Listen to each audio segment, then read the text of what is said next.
अस्सलाम वालेकुम दोस्तों, वेलकम टू फिनटेक्स। दोस्तों, ये वीडियो अगर आप मेरे साथ एंड तक देखेंगे तो आप मार्केटिंग की जो जो भी कोई एक कंपनी होती है, ठीक है, उसमें डिफरेंट तरह की मैनेजमेंट होती है। फॉर एग्जांपल एचआर की मैनेजमेंट, ह्यूमन रिसोर्स की मैनेजमेंट होती है, मार्केटिंग की मैनेजमेंट होती है। तो मार्केटिंग की मैनेजमेंट का जहाँ तक ताल्लुक है, आप इस वीडियो के एंड पे सब कुछ समझ जाओगे कि यार एक कंपनी में मार्केटिंग की जो टीम होती है वो क्या क्या काम करती है। या मैं आपको इस तरह ये लेके चलूँ कि अगर आप मार्केटिंग का कोर्स पढ़ रहे हो, ठीक है, किसी भी यूनिवर्सिटी लेवल पे, अगर आप जो भी कोर्स पढ़ोगे उसमें ये कंपोनेंट्स लाजमी होंगे। अगर आपने ये कंपोनेंट्स पढ़ लिए तो समझ लिया आपने मार्केटिंग को समझ लिया। इस फिगर से हम स्टार्ट करते हैं, ठीक है। आप अपने पास इस फिगर को ड्रॉ भी कर सकते हैं, ठीक है। सो रिमेंबर, ये जो हम पढ़ने वाले हैं, मिड में क्या लिखा हुआ है? Customer value and relationships. Remember, at its core marketing is all about creating customer value and profitable customer relationships.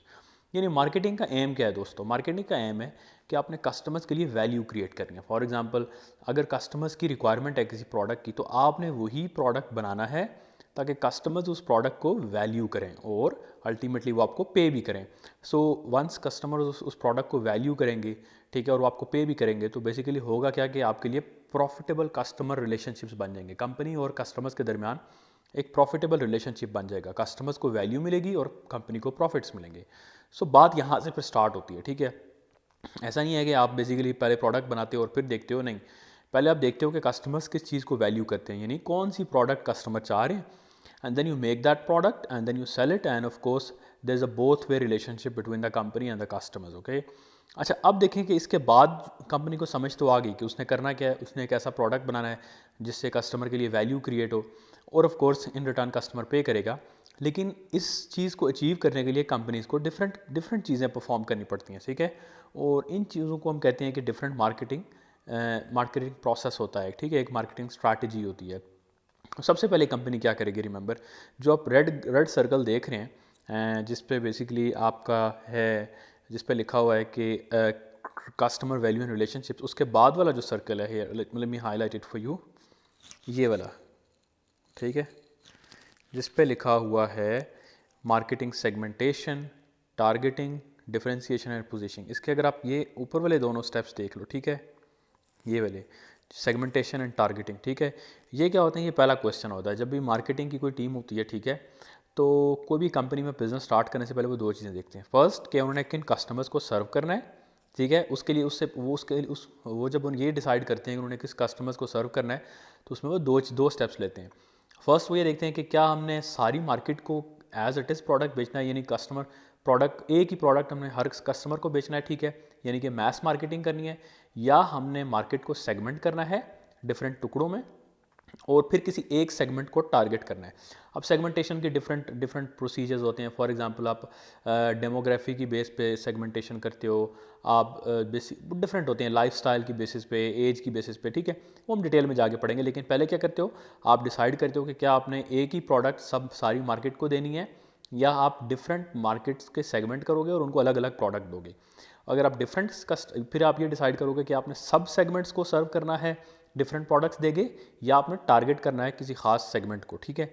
ये दो स्टेप होते हैं। वंस आप ये स्टेप डिसाइड करते हो कि आपने किन कस्टमर्स को सर्व करना है, देन आप ये डिसाइड करते हो कि आप उन कस्टमर्स के लिए वैल्यू कैसे क्रिएट करोगे, ठीक है। और उसके लिए बेसिकली हमारा जो स्टेप आता है वो आता है सेकेंड वाला, के पोजीशनिंग एंड डिफरेंशिएशन। देखें, आपने कस्टमर्स को तो चूज़ कर लिया कि आपने कौन से कस्टमर्स को सर्व करना है। आप देखना है कि आपने उन कस्टमर्स के लिए वैल्यू कैसे क्रिएट करनी है, ठीक है। और वो बेसिकली वो हमारा यहाँ पे आ जाएगा डिफरेंशिएशन, के आपका प्रोडक्ट, लेट सपोज एक कंपनी है, एक कस्टमर्स में एक डिमांड है सोप की, साबुन हर किसी को चाहिए होता है, ठीक है। अब आपने कहा कि यार नहीं, मैं भी साबुन बनाऊंगा कम मार्केट में। लेकिन अब आपने करना क्या है कि आपने ये देखना है कि आप कैसा साबुन बनाओगे कि कस्टमर्स के लिए वैल्यू क्रिएट की होगी, यानी कि आप अपने प्रोडक्ट को कैसे डिफरेंशिएट करोगे। अच्छा, पहले अगर आपने, अब देखें, आपने एक्चुअल में अपने प्रोडक्ट को डिफरेंशिएट किया। फॉर एग्जांपल, आपका जो सोप है, ठीक है, वो जर्म से ज़्यादा असर प्रोटेक्ट करता है, तो आपने अपने प्रोडक्ट को डिफरेंशिएट कर दिया। लेकिन अब इसके बाद एक और स्टेप ये होता है कि आपने पोजिशनिंग भी करनी है, यानी कि कस्टमर्स के माइंड में आपने परसेप्शन क्रिएट करनी है कि यार वाकई मेरा प्रोडक्ट जर्म्स मारता है, ठीक है। जैसे आप लाइफ बॉय की एग्जांपल या सेफ गार्ड की एग्जांपल ले लें, तो सेफ गार्ड ने पहले तो ये देखा कि ठीक है भाई मार्केट है, उसमें साबुन की डिमांड है, उन्होंने सर्व किया।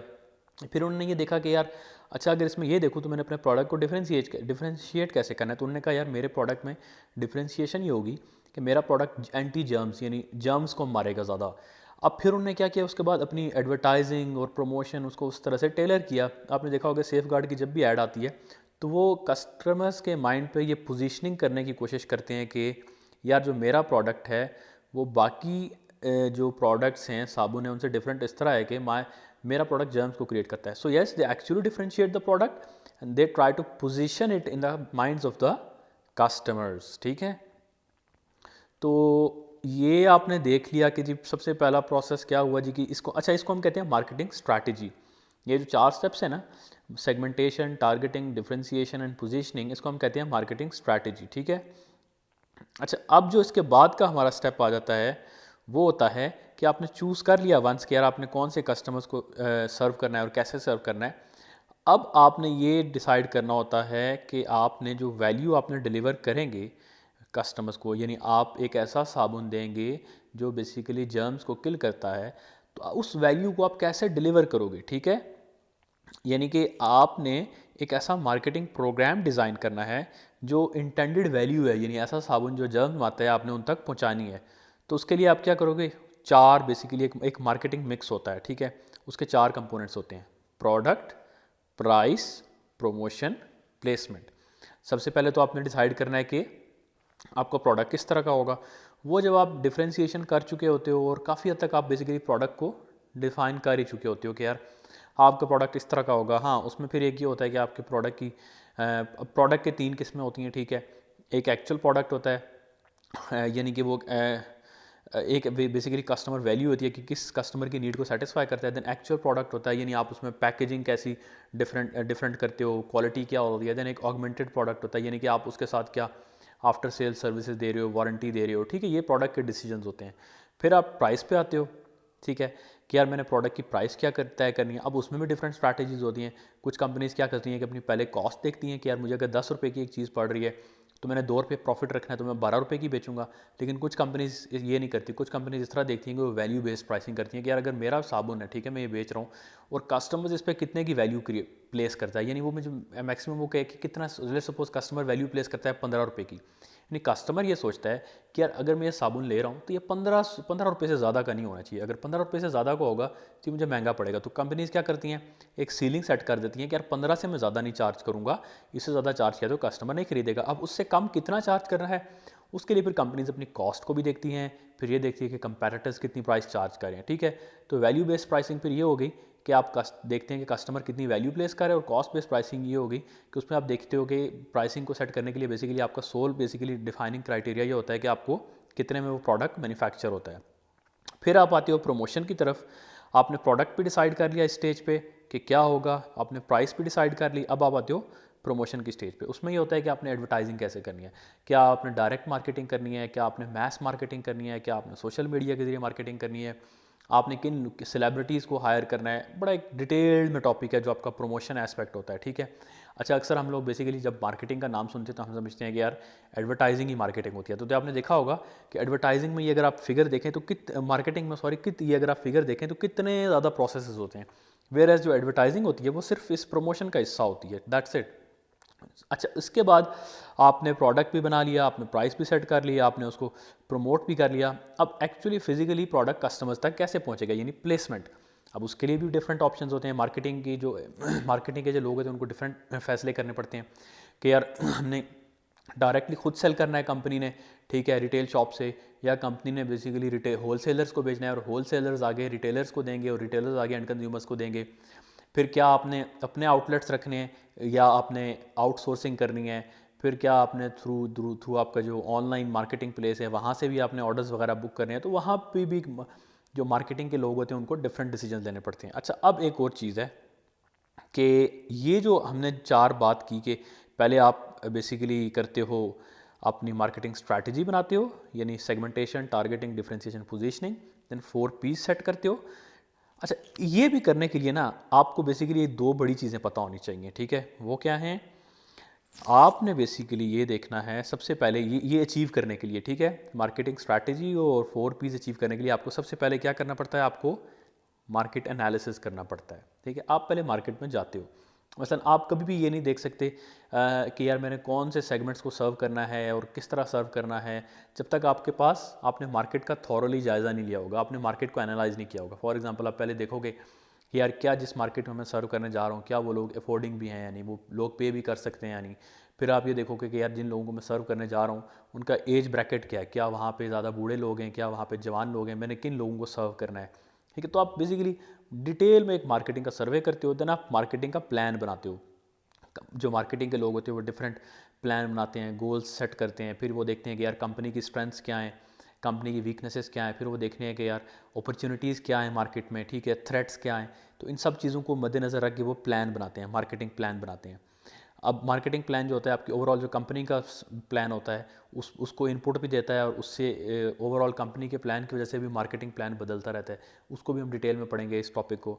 देन जो तीसरा स्टेप होता है वो होता है मार्केटिंग इंप्लीमेंटेशन। आपने प्लान तो बड़ा अच्छा बनाया होगा, ठीक है, लेकिन आपने क्या करना है, उसको इंप्लीमेंट भी करना है। अब उसमें ये होता है कि प्लान में फिर आपने जब बना लिया तो आपको देखना पड़ता है कि यार आपको कितना बजट चाहिए होगा, ठीक है, वो प्लान इंप्लीमेंट करने के लिए।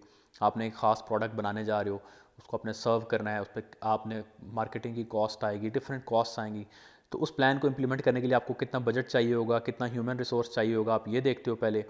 फिर आप आते हो कंट्रोल पे, यानी कि आपने जब पैसे खर्च किए, लेट सपोज एक प्रोडक्ट की मार्केटिंग स्ट्रैटेजी बनाने में आपने 1 लाख रुपया खर्च किया, तो एंड पे आप फिर देखोगे भी कि यार अगर मार्केटिंग की टीम को मैंने इतना बजट दिया है तो क्या मुझे उन्होंने इतना रिटर्न भी दिया है या नहीं, या मैंने पैसा वैसे ही ज़ाया कर दिया मार्केटिंग पे। इससे अच्छा था कि मैं यार सिंपल प्रोडक्ट बनाता और उसको बेचता, ठीक है। ऐसा नहीं है कि मैं पूरा मार्केटिंग का सर्वे करता, उस पर मेरा खर्चा आता, फिर मैं प्लानिंग करता मार्केटिंग का सर्वे करके, फिर मैं इम्प्लीमेंट करता। उससे बेहतर था क्यों ना मैं सिंपल सिंपल एक प्रोडक्ट बनाता और बेच देता। सो मार्केटिंग कंट्रोल इसलिए बड़ा ज़रूरी है कि आप चेक करते हो कि यार मार्केटिंग पे मैं जो पैसे खर्च कर रहा हूँ मुझे इसको कोई रिटर्न भी मिल रहा है कि नहीं।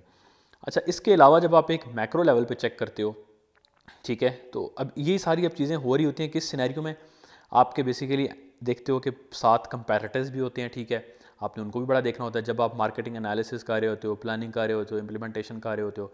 फिर जब आप मार्केटिंग स्ट्रैटेजी बनाते हो यानी सेगमेंटेशन, टारगेटिंग, डिफरेंशिएशन, पोजीशनिंग, आप उसमें भी कंपैरेटर्स को देखते हो, क्योंकि ये ऐसे लोग हैं जिन्होंने कस्टमर्स का पूल एक ही होता है, ठीक है, कंज्यूमर्स का एक मार्केट में। अगर 100 कस्टमर है एक मार्केट में तो डिपेंड करेगा या आपके पास 70 कस्टमर होगा या आपके कंपेटिटर के पास 70 होगा, ठीक है, या डिफरेंट मतलब, लेकिन टोटल ओवरऑल 100 ही कस्टमर होगा। तो जो भी आप काम करोगे, आपने लेट सपोज प्रोडक्ट की क्वालिटी क्या रखनी है, आप देखोगे कि कंपेटिटर आपका प्रोडक्ट की क्या क्वालिटी दे रहा है। आपने प्राइस क्या रखनी है, आप वंस अगेन देखोगे कंपेटिटर क्या प्राइस दे रहा है। आपने प्रमोशन के लिए क्या टूल्स यूज़ करने हैं, वंस अगेन कंपेटिटर। इसीलिए आपने प्लेसमेंट क्या करनी है, लेट सपोज आपने हर दुकान पे अगर प्रोडक्ट रखना है, या आपने अगर हर दुकान पे नई प्रोडक्ट रखना और आपके कंपेटिटर का हर दुकान पे प्रोडक्ट है, उसके आउटलेट ज़्यादा हैं, तो क्या करेंगे लोग, ईजिली वहाँ से बाय कर लेंगे। कंपेटिटर को आप कभी भी गेम से जिसे कहते हैं आउट नहीं कर सकते। उसके बाद क्या होता है, आप आप जो हैं आपके मार्केटिंग इंटरमीडियरीज होते हैं, ठीक है, यानी आपके होल सेलर्स हो गए, डिस्ट्रीब्यूटर्स हो गए, आप उनके साथ आपके क्या रिलेशनशिप्स होंगे। होल सेलर्स को आप प्रोडक्ट बेचोगे तो कितना मार्जिन दोगे, कितने रुपए का वो मार्जिन रखेगा, रिटेलर कितने रुपए का मार्जिन रखेगा। अच्छा, होल सेलर आपकी बेसिस पे मार्केटिंग भी करेगा या नहीं करेगा। उसके अलावा आपके जो सप्लायर्स होते हैं, ठीक है, वो आपको रॉ मटेरियल किस तरह देंगे, किस क्वालिटी का देंगे, ठीक है, कंपेटिटर्स किससे रॉ मटेरियल खरीद रहे हैं, क्या कलूजन तो नहीं हो रही सप्लायर्स आपस में कर रहे। फिर पब्लिक यानी आपके जो डिफरेंट स्टेक होल्डर्स होते हैं, फॉर एग्जांपल आपकी अब कंपनी की ऑपरेट कर रही होती है मल्टीनेशनल, तो क्या होता है कि डिफरेंट स्टेक होल्डर्स होते हैं, फॉर एग्जांपल सोशल एक्टिविस्ट होते हैं जो कहते हैं कि कंपनी पोल्यूशन फैला रही है ये, ठीक है, तो उसके लिए भी आपको बड़ा अवेयर रहना पड़ता है, वरना अगर आप ना रहो अवेयर तो कंपनी की बड़ी बैड रेपूटेशन होती है। तो अब आपको शायद समझ लगी होगी कि मार्केटिंग की बेसिकली होता क्या है। मैं वंस अगेन रिवाइज कर देता हूँ, ठीक है। Core of the marketing is basically customer value and relationships, यानी कि आपने कस्टमर्स के लिए वैल्यू क्रिएट करनी है। वैल्यू क्रिएट करेगी तो कस्टमर्स आपको पे बैक करेंगे, अच्छा पे करेंगे तो बेसिकली आप दोनों के दरमियान एक प्रॉफिटेबल रिलेशनशिप होगा। अब मार्केटिंग में सबसे पहले आप मार्केटिंग स्ट्रैटेजी बनाते हो, यानी आपने किस मार्केट को सर्व करना है, ठीक है, और कैसे सर्व करना है, ठीक है, आपने अपने आप को कैसे डिफरेंशिएट करना है। देन उस स्ट्रैटेजी को यानी कस्टमर्स को आप उस वैल्यू को आपने कैसे डिलीवर करना है, उसके लिए आपको 4 डिसीजन लेने पड़ते हैं, प्रोडक्ट, प्राइस, प्रमोशन, प्लेसमेंट।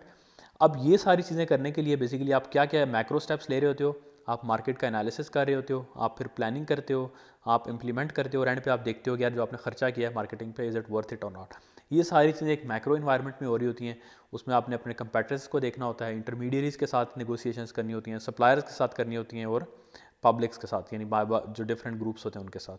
तो आई होप इस वीडियो के बाद आपके कॉन्सेप्ट्स क्लैरिफाई होंगे कि यार मार्केटिंग के जो लोग होते हैं उनके क्या क्या काम होते हैं, और एक टिपिकल मार्केटिंग का जो कोर्स होता है उसमें आप क्या क्या चीज़ें पढ़ते हो। ये रिमेंबर, ये मैंने बहुत एक ब्रॉड जेनेरिक कैटेगरी दी है। अब मार्केटिंग के जब आप पढ़ोगे कोर्स को, तो सिर्फ जो प्रोडक्ट का ही सेक्शन है उसमें आप शायद आपका एक पूरा चैप्टर होगा, प्राइस का एक अलग चैप्टर होगा, प्रमोशन का एक अलग चैप्टर होगा, मार्केटिंग प्लानिंग का एक अलग चैप्टर होगा। लेकिन कोर्स पढ़ने से पहले आपके दिमाग में एक मैक्रो पिक्चर लाजमी होनी चाहिए। So I hope this video will help you lot. Thanks for watching and do subscribe for more videos.